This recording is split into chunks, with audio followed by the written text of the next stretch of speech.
Pilihan apapun hari ini rasanya kok ada resikonya. Itulah yang hari ini membuat kalian bingung. Kenapa kalian hari ini kalau membaca masa depan, Pak, besok saya mau ini, Pak. Biasanya terus mentah sendiri. Iya ya, tapi kalau begitu nanti gimana? Mesti ada itunya. Kenapa? Karena zamannya sekarang memang zaman serba tak jelas. Pilihan-pilihan yang mau kamu tetapkan itu kamu sudah tahu negatifnya, tapi kamu belum tahu gantinya yang lebih positif apa.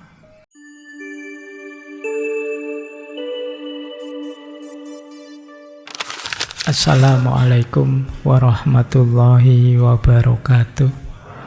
Bismillah, mari kita lanjut lagi belajar kita ya. Malam hari ini kita akan bertemu beliau, Ziauddin Sardar. Kata beliau begini, ini tentang post normal ya. Kita hidup dalam periode peralihan, di mana ortodoksi lama mulai punah, yang baru belum lahir, dan sangat sedikit hal yang tampak masuk akal.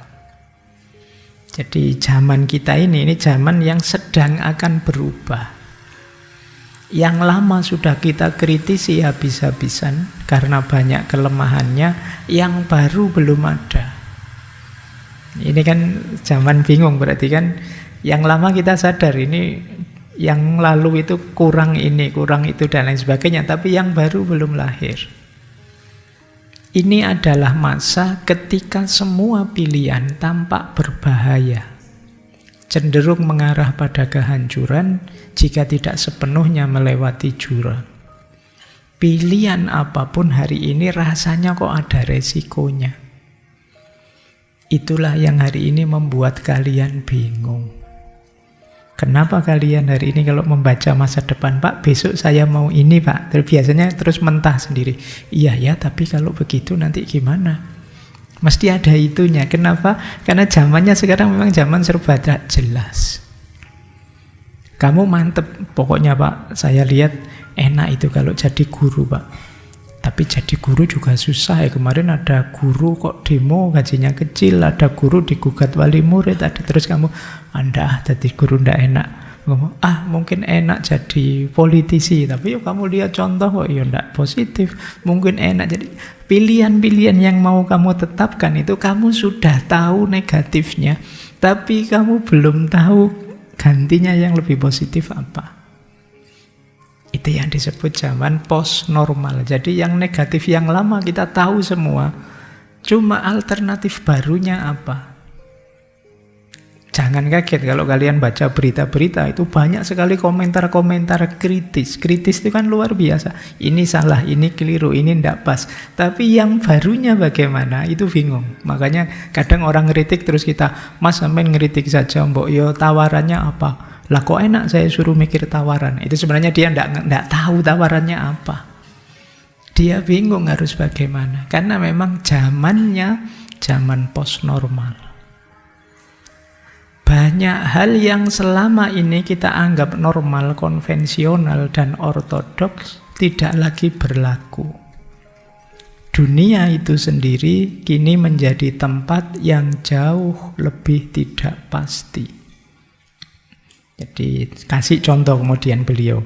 Contohnya, hampir tidak ada negara yang politisi-politisinya dipercaya atau dihormati. Ini contoh pertama ini. Hari ini apa ada politisi dihormati? Pokoknya itu bahan bulianmu hari ini kan itu. Itu padahal mereka ini kan yang kamu kasih amanat ngurusi hidupmu di negara ini. Tapi tidak ada yang tenang. Tiap hari kamu seruduk, kamu serang, kamu bully. Dan itu tidak hanya di sini, di seluruh dunia. Jadi hampir tidak ada yang politisinya hidup tenang, itu semuanya jadi sasaran tembak. Jadi kita tidak percaya mereka. Jangankan pada manusia, pada alam pun kadang-kadang kita hari ini tidak percaya. Bahkan siklus cuaca tidak dapat dipercaya sekarang. Iya kan? Kamu tidak bisa ngeramal sekarang. Ini nanti sudah waktunya musim kemarau, Bapak tidak mungkin hujan. Hujan. Kamu sudah ngitung kemarin sejak pagi sudah hujan, hari ini mesti terang. Ternyata hujan lagi. Jadi perhitungan-perhitungan kita bahkan pada cuaca sudah meleset. Berarti pada cuaca pun kita tidak percaya. Dan masih banyak hal lain yang kita tidak mantap sekarang. Ini adalah masa-masa krisis yang berlipat ganda dan terjadi secara bersamaan. Bukan hanya keadaan yang salah, semuanya berjalan salah secara spektakuler dalam skala global dan dalam berbagai cara yang bersamaan. Pada akhirnya kita menemukan diri kita dalam situasi yang jauh dari normal dan kita telah memasuki wilayah post-normal. Jadi post-normal itu situasi chaos, nanti ada cirinya 3. Tapi sekarang mari kita sadari zamannya sekarang post-normal. Kata Ronggo Warsito dulu, ini sedang zaman edan. Kalau tidak kolo tido ya kolo bendu. Kalau kolo bendu alhamdulillah sebentar lagi kolo subuh.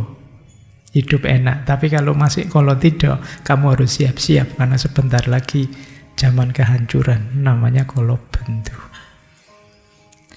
Baik, sekarang kita lihat kata Ziauddin Sardar, kemungkinan kalau situasi ini berlarut-larut, disitulah akan terjadi namanya kepunahan ke-6, sixth extension di muka bumi ini. Jadi manusia sedang menghancurkan dirinya, sedang merancang kepunahannya sendiri. Nanti di buku itu beliau menjelaskan ada beberapa sejarah kepunahan. Mungkin teman-teman pernah membaca-baca tentang ini ya. Jadi tentang usia bumi dan terjadinya kepunahan demi kepunahan. Dalam catatan beliau ya, kalau ini manusia benar yang melakukan, berarti kepunahan fase ke-6, sixth extinction. Sebelumnya bumi sudah mengalami 5 kali punah. Ini menarik ya. Silakan kalian kaji. Kepunahan pertama 444 juta tahun yang lalu. Orang menyebutnya Ordovician Silurian Extinction. Di era itu terjadi perubahan iklim yang drastis, penurunan karbon dioksida di atmosfer, pendinginan global, terbentuknya lapisan es, permukaan laut turun, 85% spesies laut punah. Jangan kaget, di era itu sebagian besar makhluk hidup ada di air. Tapi 85%-nya punah. 444 juta tahun yang lalu. Kok bisa tahu, Pak? Dari mana ceritanya? Itu anak medsos mesti komplainnya begitu. Yo ada ilmunya toh, yo apa-apa kan ada. Caranya ada, jalannya. Sains juga kan punya cara, bidang geografi, geologi dan lain sebagainya. Jadi ini kepunahan fase pertama. Nggak usah tanya Nabi Adam ada di mana. Nabi Adam belakangan. Nabi Adam itu kan kalau membaca Ibnu Katsir itu sekitar 600.000 tahun sebelum Masehi. Jadi spesies Homo sapien itu muda.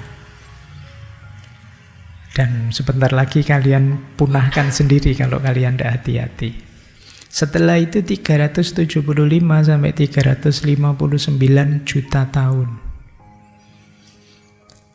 Terjadi perubahan iklim lagi. Ternyata hampir semua diawali perubahan iklim.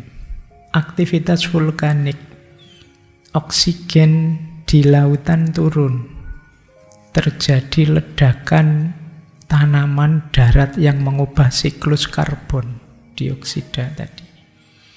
Dan ini dampaknya 75% spesies bumi punah. 75% saat itu ya. Jangan, Pak, tadi kan sudah 85, ini 75 lagi, ya 75 sisanya. Habis. Terus 252 juta tahun terjadi Permian Triassic Extinction.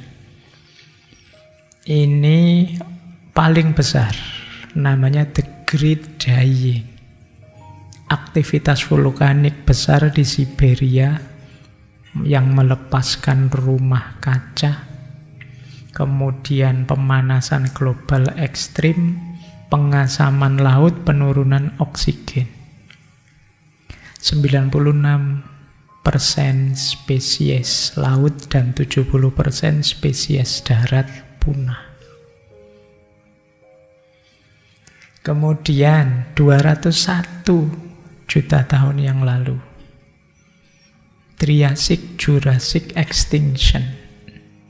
Vulkanik, jadi gunung meletus yang ini membentuk Atlantik yang menyebabkan pelepasan CO2 dan pemanasan global.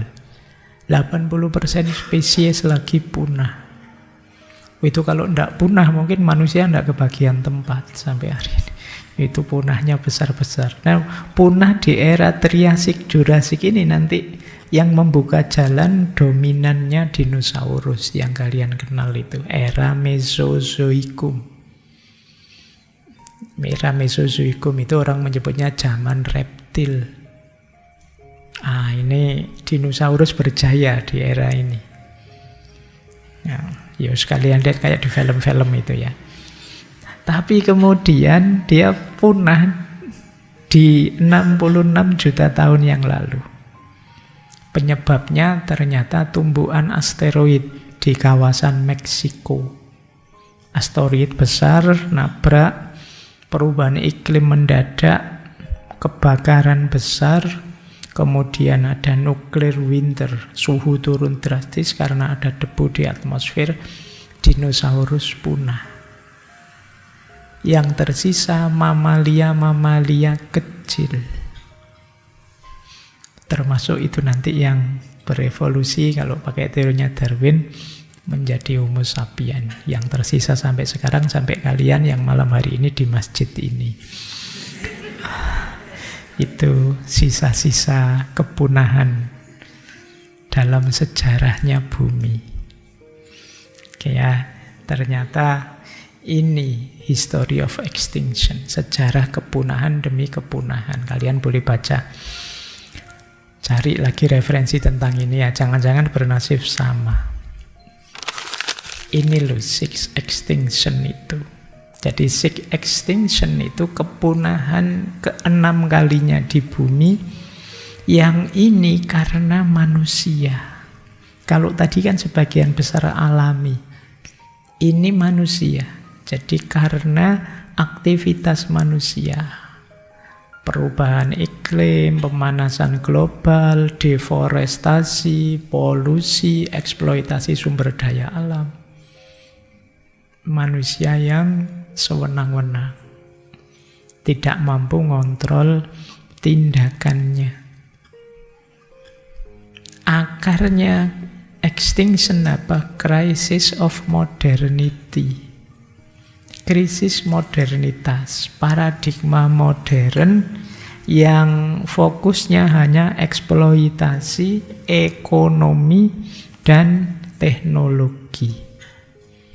Jadi yang dilihat hanya 3 ya, eksploitasi sumber daya alam, ekonomi yang tanpa batas, teknologi yang tidak ramah lingkungan. Ini nanti akan jadi akar kepunahan kita. Cirinya apa? Antroposen katastrof. Katastrof itu bencana malapetaka. Antroposen itu satu masa, satu era di mana manusia ini dominan. Manusialah yang membawa dampak besar. Jadi hari ini kan manusia itu kuncinya di bumi ini. Yang melakukan apa saja ya manusia. Jadi ini era ketika manusia dominan. Sama dulu kayak ketika dinosaurus dominan kan sama itu ya. Sekarang manusia yang dominan. Nah sekarang manusia yang dominan itu nanti dialah yang menghadirkan bencana. Itu yang disebut antroposen katastrofik. Jadi bencana akibat ulah manusia. Akarnya apa? Collapse of balance. Jadi ya bukan berarti manusia itu tidak boleh memanfaatkan alam, tidak boleh mengembangkan teknologi atau menginginkan pertumbuhan ekonomi, tapi keywordnya ada di ketidakseimbangan. Jadi kita tidak ngerti batas, kita tidak tahu kapan harus ngerem, kita ngegas terus, ingin enak terus, tidak mau puasa sebentar demi tidak punah. Alhamdulillah sama agama kita disuruh puasa. Nanti 2 bulan lagi itu mungkin melatih jiwa kita biar sadar kapan saatnya ngerem, paling tidak untuk menunda kepunahan kita. Biar kita tahu hidup ini tidak cuma tentang ngegas, tapi juga penting buat kita ngerem. Baik, jadi ini gambaran awal ya betapa kita sedang menghadapi satu situasi yang kalau tidak hati-hati tidak sekedar hidup sulit, tapi habis kita. Kalau sulit kan nanti dicari solusinya, tapi kalau selesai punah itu sudah selesai. Baik, ini kalau tidak hati-hati efeknya ke sini. Maka pertama-tama kata Sartor, mari kita sadari ada 3 karakteristik era masa kini yang dikenal sebagai post-normal tadi. Ini jalannya sekarang kita pahami situasi biar bisa dirancang bagaimana caranya yang tadi kepunahan itu tidak terjadi. Pertama mari kita pahami hari ini situasinya rumit sekali, kompleks, chaos, dan kontradiksi. Jadi post normal. Nanti kita ulas lebih panjang lagi bedanya apa dengan era klasik, era modern, postmo. Tapi yang jelas beliau punya rumus 3C, 3C. Yaitu kompleksitas, kemudian chaos, dan yang ketiga kontradiksi. Kompleksitas itu problem-problem yang kita hadapi, sistem-sistem hidup kita ini saling berkait.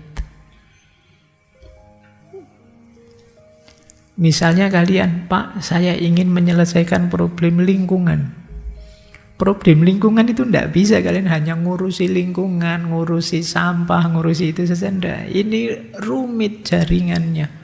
Mungkin berhubungan dengan mental kita perlu psikologi yang baik. Mungkin berhubungan dengan politik pemerintahan. Mungkin berhubungan dengan budaya, tradisi. Mungkin ada hubungannya juga dengan agama. Mungkin ada hubungannya dengan relasi, dengan pendidikan luas. Ini yang disebut kompleks. Jadi kalau kalian ingin menyelesaikan satu masalah, jangan pakai kacamata kuda, tidak akan selesai. Kacamata kuda itu kan pokoknya lihat di depan saja. Kayak kuda itu kan memang dikasih kacamata, dia lihatnya di depan, dia tidak bisa lirik-lirik kiri kanan. Kalau dia bisa lirik-lirik kiri kanan, yang ngusir susah itu. Tiba-tiba dia tertarik apa di kanan, di kiri, disuruh pokoknya lurus saja sesuai maunya yang nyetir. Nah, peradaban kita ini sekarang kompleks. Kadang-kadang kalian nganggap, oh saya ini masalah psikis Pak, psikologi Pak, saya overthinking Pak, dan lain sebagainya. Terus kamu fokus membaca buku-buku psikologi.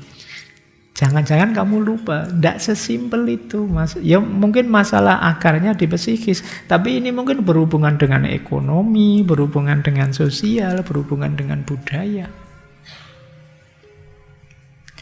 Psikis Pak, iya tapi ada hubungannya sama ekonomi. Kalau ekonomimu terjamin, kamu tidak akan sesetres itu sih. Kamu nyari hiburan gampang, nyari itu gampang. Oh ini hubungannya dengan sosial. Kalau masyarakatmu enak, temanmu baik-baik, mungkin kamu tidak sedepresi itu. Jadi problem kita itu kompleks. Jadi kompleks itu berarti ya satu masalah itu kaitannya luas dengan banyak masalah yang lain. Jadi menyelesaikan ad hoc satu-satu itu biasanya tidak akan tuntas. Nah, kita cenderung melihat masalah itu hanya dari satu sudut pandang, satu perspektif. Akhirnya solusi kita tidak menyelesaikan masalah, kadang-kadang malah nambah masalah. Baik. Yang kedua, chaos. Jadi chaos itu situasi hari ini, itu yang kita anggap mapan, stabil, baik, ternyata tidak. Ini chaos sudah. Karena terjadi perubahan yang cepat atau tidak dikendalikan, bayanganmu itu begini loh. Itu ternyata yang terjadi itu namanya chaos. Jadi harusnya sih ya belajar filsafat gini ya. Yang belajar itu pikirannya jernih, hidupnya tertib, rasional kan begitu. Tapi ada kalanya ya malah kacau, enggak karu-karuan, rusak. Itu yang disebut chaos. Jadi tidak terkendali sudah. Tidak sesederhana 1 + 1 2 hidup kita. Ini yang disebut chaos, kacau. Ini ciri kedua. Jadi kayak kemarin COVID itu kan chaosnya luar biasa. Sekarang medsos, hoax itu kan chaos luar biasa. Ketika itu kacau, situasi jadi serba tidak pasti. Ketika tidak pasti, kita sulit mencari solusi. Pak, ini generasi sekarang kok ngaco ya Pak? Enaknya gimana? Wah, itu moral itu. Ayo diajari moral saja yang banyak. Diceramai moral balik-balik, ya malah tetap begitu saja kan. Terus kamu bingung loh, terus apa lagi? Ternyata solusimu tidak nyambung, tidak sukses.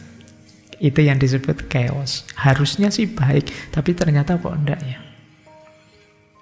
Nah, oke, ini ciri kedua, kekacauan. Alam yang baik-baik saja tiba-tiba ada COVID. Nah, ini chaos sudah. Kamu jungkir balik mengatasinya.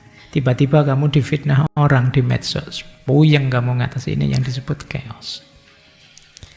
Yang ketiga, kontradiksi. Ada banyak pertentangan-pertentangan. Loh, teknologi itu kan bagus, memudahkan hidup. Tapi kok bisa sekarang teknologi itu menyulitkan hidup, bikin hidup tambah ruwet. Seperti teknologi informasi hari ini kok tambah kacau.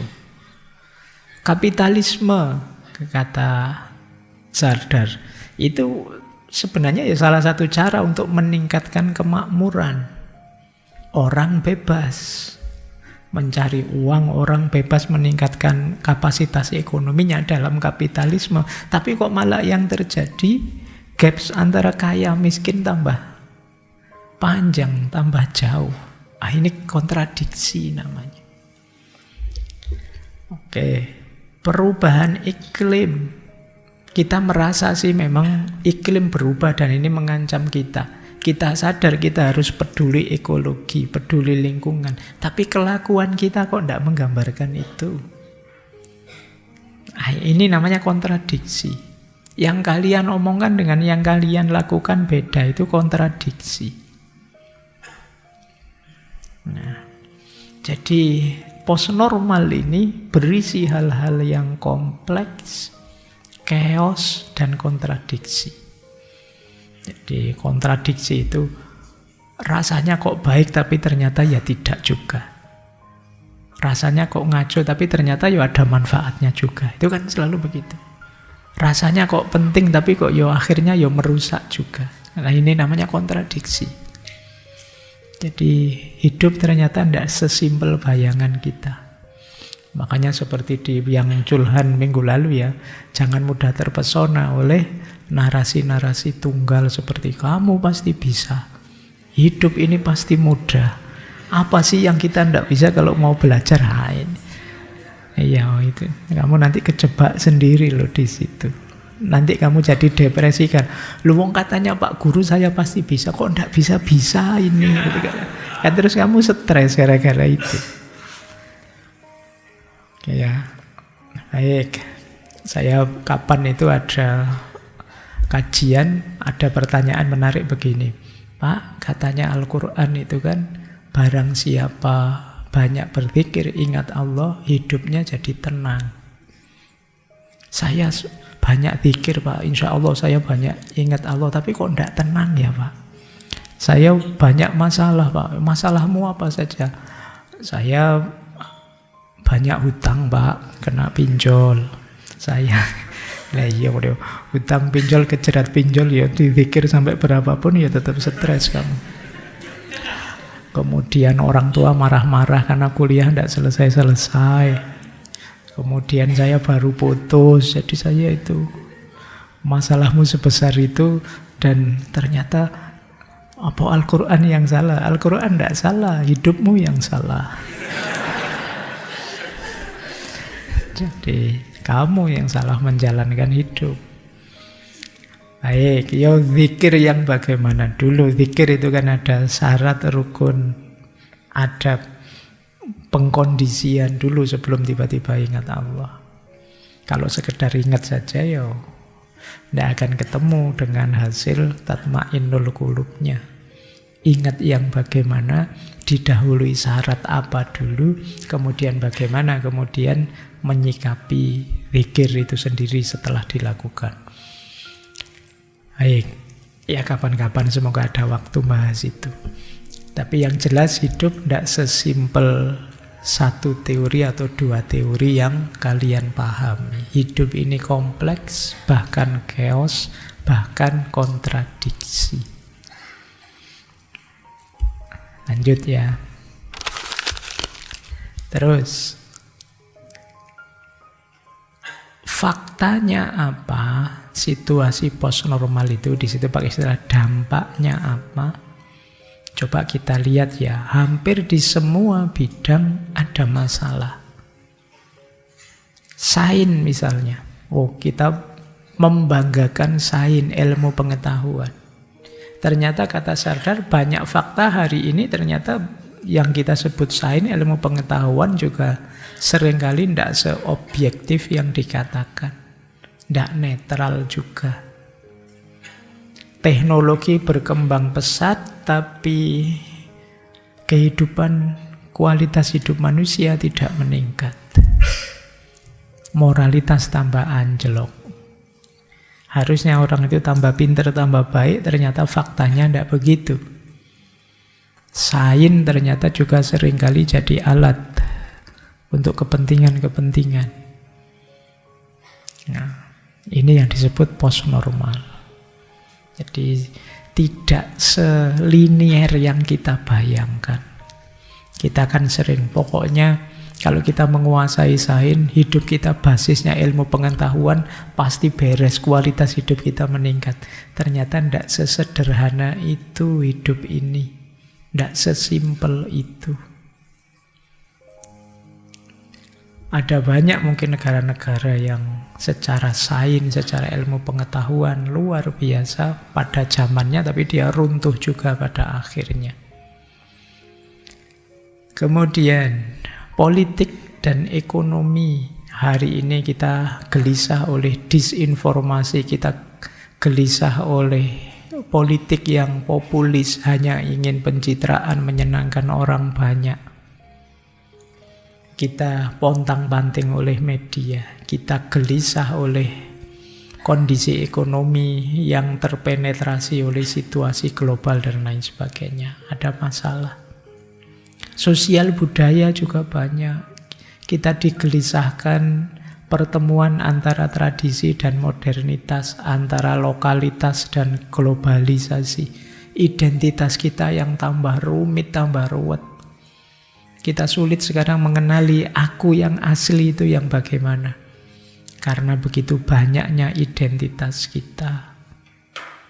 Lingkungan, perubahan iklim itu juga menggelisahkan kita. Ini sudah berkali-kali kita bahas.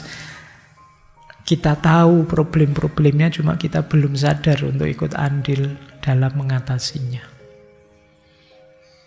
Ini tidak saya jelaskan detail, kalian ngalami sendiri hari ini situasi post normal itu. Inilah yang oleh Sardar disebut buahnya 3C tadi. Jadi kompleksitas, kemudian chaos, dan kontradiksi. Jadi kalau ada yang tanya, hidup ini bagaimana saat ini? Hidup saat ini adalah hidup yang kompleks, rumit, yang chaos, serba kacau, dan serba kontradiksi. Jadi kontradiksi itu mungkin kalian kaget, dalam diri orang yang kalian anggap baik, ternyata jeleknya juga luar biasa. Dalam diri orang yang kalian anggap lembut misalnya, ternyata kadang-kadang bisa kasar juga. Dalam hal yang positif kalian temukan negatifnya, dalam hal yang negatif kadang-kadang muncul positifnya, dan itulah situasi hari ini yang oleh Ronggo Warsito dulu disebut menangi zaman edan. Itu memang membingungkan.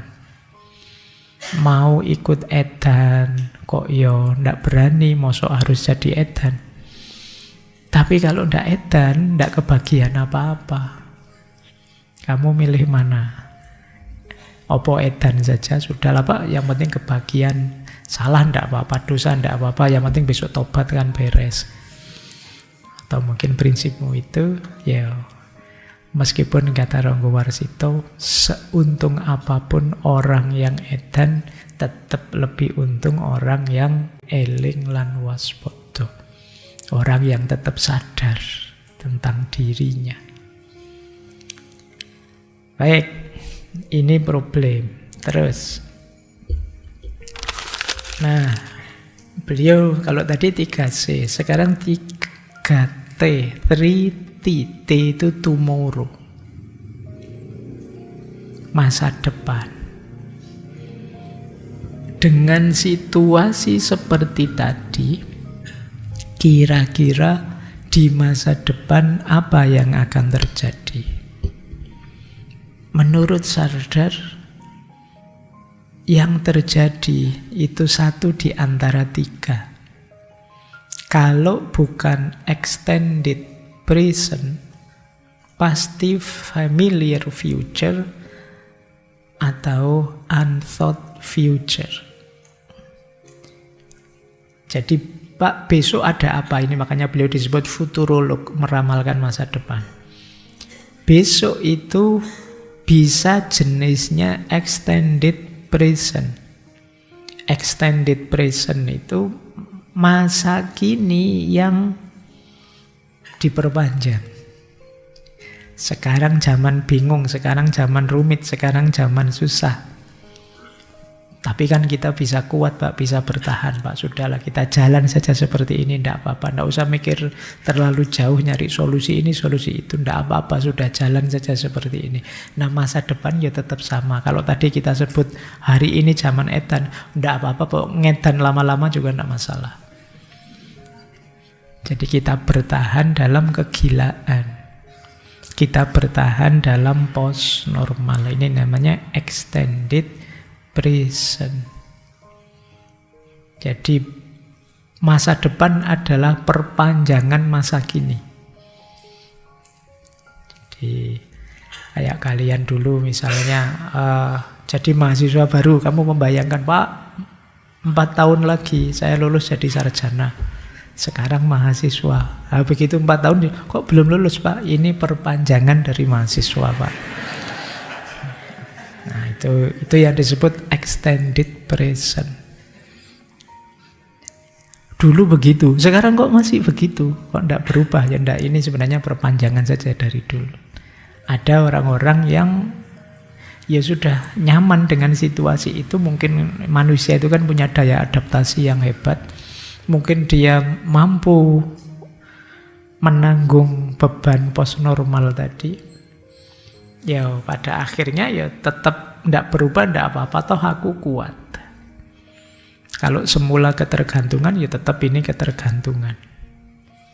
Tiap hari kita mungkin mengkritik kapitalisme, tapi ya buktinya kita bisa menikmatinya ya sampai besok ya kita nikmati terus. Extended present. Jadi masa kini yang diperpanjang. Jadi edan yang tidak selesai-selesai. Kalau sekarang edan, besok edan lagi, ya perpanjangan keedanan kita. Dunia berjalan dengan pola lama tanpa perubahan atau perbaikan. Atau familiar future. Familiar future itu masa depan akan berubah sesuai bayangan kita sebelumnya. Ini familiar future. Kalau kayak gini terus, pasti nanti kira-kira 10-20 tahun lagi ini kita hancur, Pak. Atau ini kalau kayak gini terus, ini 10-20 tahun lagi kita lebih tangguh, Pak. Kita mungkin bisa menemukan solusi dari ini, terus kita mencapai itu. Nah, ini namanya familiar future. Sardar di bukunya mencontohkan familiar future itu banyak, misalnya kita lihat di film-film. Di familiar future. Zaman dulu mungkin ada film tentang apa? Taksi yang bisa terbang. Sekarang ada beneran. Taksi yang bisa terbang itu misalnya. Ini namanya familiar future. Di bayangan kita dulu bisa begitu. Sekarang bisa beneran ternyata. Familiar future. Besok itu bahkan mobil itu tidak perlu ada supirnya, dia bisa jalan sendiri kan. Dulu saya zaman kecil itu mikir begitu. Ternyata sekarang ada beneran. Ini familiar future, ketemu mobil seperti itu saya tidak kaget. Ya dulu pernah bayangkan loh, ternyata ada beneran ya. Mungkin telepon genggam yang bisa dibawa kemana-mana hari ini, itu mungkin dulu hanya bayangan saja. Yang bisa berhubungan wireless tanpa kabel dulu kan hanya orang-orang sakti itu, pakai telepati.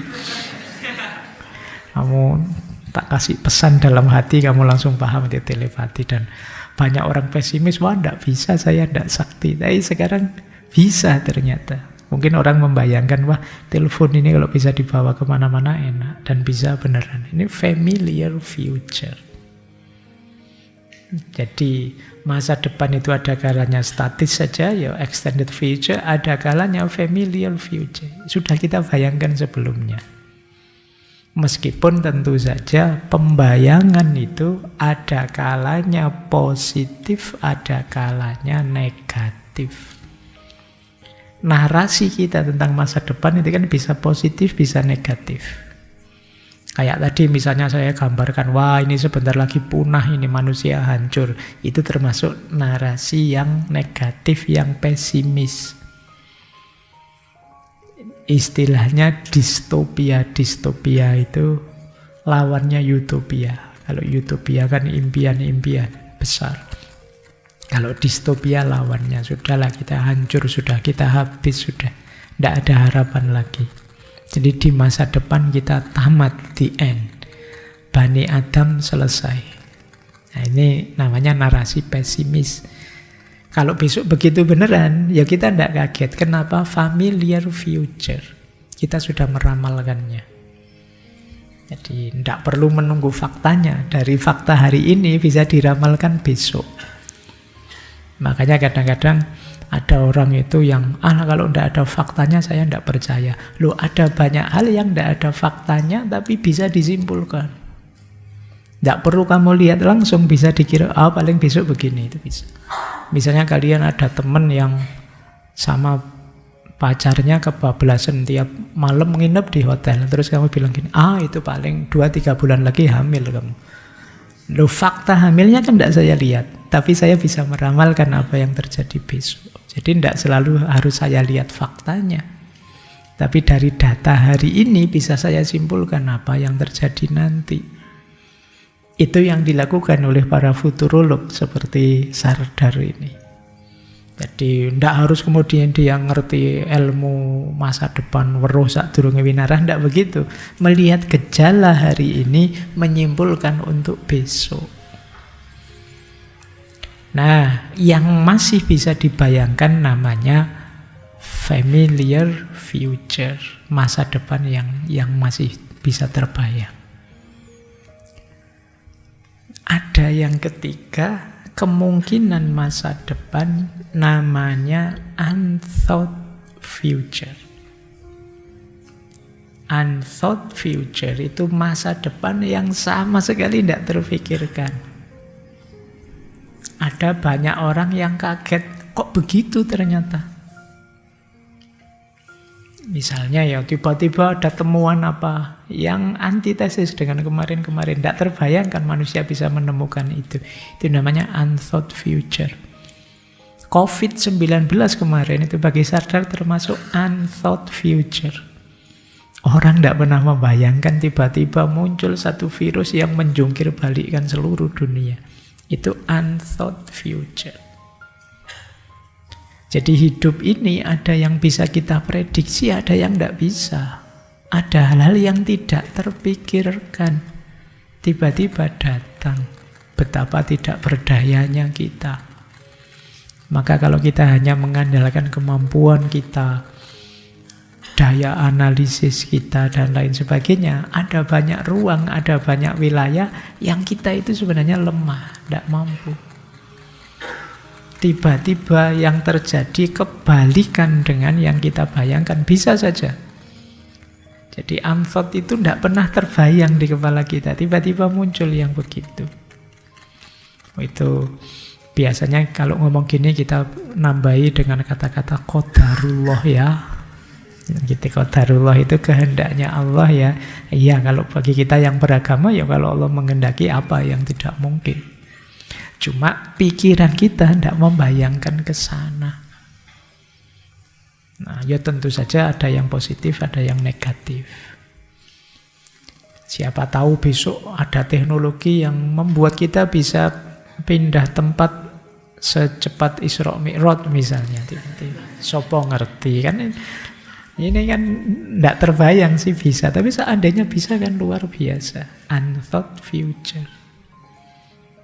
Jadi kalau dihubungkan dengan Tuhan sebenarnya unthought future itu ya apa sih yang tidak mungkin buat Tuhan? Iya, tapi kalau buat manusia banyak yang tidak mungkin, banyak yang tidak terfikirkan. Bahkan mungkin ada tesis begini, hidup kita itu yang terkontrol sama sekali itu mungkin tidak ada 50%-nya. Sebagian besar ritme jalan hidup kita itu tidak terkontrol. Detak jantungmu itu ya bukan kamu kan yang ngatur. Aliran darahmu dan lain sebagainya. Kemudian rutinitasmu itu paling dalam hidupmu 20-30% yang kamu kendalikan. Bahkan yang kamu kendalikan itu pun hasilnya apa kamu tidak ikut menguasai. Saya Pak, tiap pagi baca buku Pak. Itu mungkin kamu bisa kendalikan. Terus paham enggak? Enggak sih Pak. Nah itu ya enggak paham itu di luar kendali. Membaca kuasamu, tapi bisa paham atau tidak ternyata di luar kuasamu. Betapa lemahnya kita. Nah mari kita siap-siap teman-teman. Ini sebenarnya teori tentang masa depan ini menyuruh kita untuk siap-siap. Masa depan bisa jenisnya extended present. Ya kayak gini-gini aja sih. Kalau sekarang kamu bisa, besok pasti bisa lah. Atau familiar future, seperti yang kamu bayangkan. Entah positif, entah negatif. Atau sama sekali tidak terduga. Unthought future. Dan untuk tiga-tiganya kalian harus siap. Jadi biar kalian tetap bisa beradaptasi menghadapi situasi. Makanya menurut Sardar, yuk kita mulai siap-siap menghadapi situasi post normal ini. Kuncinya apa menghadapi post normal? Yang pertama, mari berlatih berpikir yang kritis dan adaptif. Kita berhadapan dengan masalah yang kompleks, maka kita harus kritis dan punya daya adaptif, menyesuaikan diri. Teman-teman penting mulai latihan berpikir kritis. Kemudian karena kompleks situasinya, mari mendekati apa saja secara interdisiplin.